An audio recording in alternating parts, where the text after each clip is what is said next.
کہا جاتا ہے کہ ایک آدمی کی دکان مکمل طور پر جل کر راکھ ہو گئی اور صرف دیواریں جلتی رہ گئی۔ جب آگ بجھائی گئی تو لوگ اس کے ارد گرد جمع ہو گئے تاکہ اس کو تسلی دے۔ سب حیران تھے کہ وہ مسکرا رہا تھا جیسے کچھ ہوا ہی نہیں، جیسے اس کا واحد ذریعہ معاش نہیں جلا تھا۔ لوگوں نے اس سے پوچھا، ابو عبداللہ تمہیں کیا ہوا ہے؟ ہم آپ کو مسکراتے ہوئے دیکھ رہے ہیں، حالانکہ آپ پر بڑی مصیبت آئی ہے۔ کیا آپ نے اپنا دماغ کھو دیا ہے؟ اس نے جواب دیا، میں کیوں غمگین ہوں جبکہ مجھے یقین ہے کہ اگر میں اللہ کی قضاء و قدر پر راضی رہوں گا تو اللہ مجھے اس سے بھی بہتر عطا کرے گا۔ میں نے اپنا معاملہ اللہ کے سپرد کر دیا ہے اور ہر حال میں اللہ کا شکر گزار ہوں۔ 2 ہفتے بعد لوگ ایک بڑی اور نئی دکان دیکھ کر حیران رہ گئے جو ہر قسم کی اشیاء سے بھری ہوئی تھی۔ لوگ قریب گئے تاکہ دیکھیں کہ یہ بڑی دکان کس کی ہے۔ انہوں نے ابو عبداللہ کو دکان کے اندر نماز پڑھتے ہوئے پایا۔ لوگوں نے کہا، یہ کیسے ہوا؟ ابھی 2 ہفتے پہلے آپ نے اپنی پرانی دکان کھوئی تھی اور یہ سب پیسہ کہاں سے آیا؟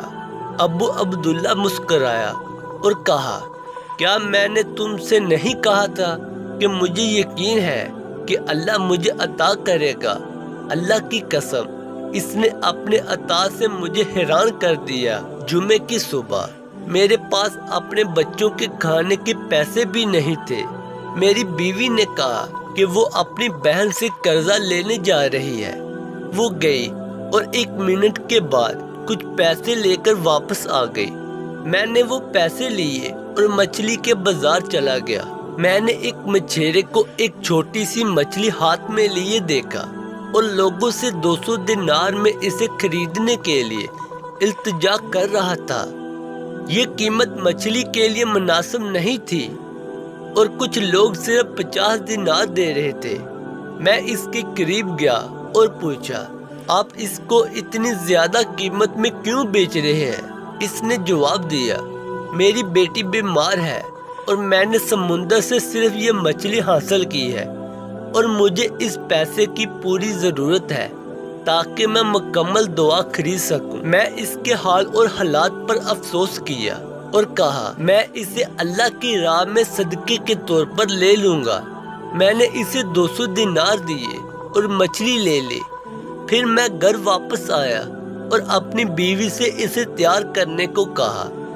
پھر میں جمعے کی نماز پڑھنے گیا۔ جب میں مسجد سے واپس آیا تو میری بیوی نے کہا، دیکھو مچھلی کے پیٹ میں کیا ملا۔ یہ 9 خوبصورت پتھر ہیں۔ میں نے انہیں دیکھا اور کہا، واقعی یہ خوبصورت ہے، ہم انہیں سنبھال کر رکھیں گے۔ 2 دن بعد میری بیٹی اور اس کا شوہر ہمیں ملنے آئے۔ میں نے وہ پتھر نکالے اور اپنے داماد کو دکھائے۔ اس نے انہیں دیکھا اور کہا، یہ پتھر نہیں ہے، یہ بہت قیمتی موتی ہے، ان کی قیمت بہت زیادہ ہے، آپ بہت امیر ہو جائیں گے۔ میرے داماد نے تاجروں اور ماہرین سے رابطہ کیا اور میں یقین نہیں کر سکتا تھا، وہ انہیں خریدنے کے لیے مقابلہ کر رہے تھے۔ میں نے صرف 3 بیچے اور 6 موتی باقی رہ گئے۔ اللہ نے میری مدد کی اور مجھے جو کچھ کھویا تھا اس کا اوس دیا۔ اگلے دن میں اس مچھرے کو تلاش کرنے بازار گیا تاکہ اللہ کے فضل سے اسے بھی کچھ دے سکوں، لیکن میں نے اسے نہیں پایا۔ جب بھی مچھلی والوں سے اس کے بارے میں پوچھا تو کسی نے کہا کہ یہاں ایسے کسی شخص کو نہیں جانتے۔ تب میں نے سمجھا کہ وہ اللہ کی طرف سے ایک تحفہ تھا جو اس نے آدمی کی شکل میں آیا۔ جب آپ کا اللہ پر حسن و ظن سچا ہوتا ہے تو وہ آپ کو عطا اور خوشیوں سے حیران کر دیتا ہے اور ایسی جگہ سے رزق دیتا ہے جہاں سے آپ نے کبھی سوچا بھی نہیں ہوتا۔ اپنے ہر حال میں اللہ پر حسن و ظن رکھیں۔ دعا ہے کہ اللہ تعالی ہم سب کو اس پر عمل کرنے کی توفیق عطا فرمائے۔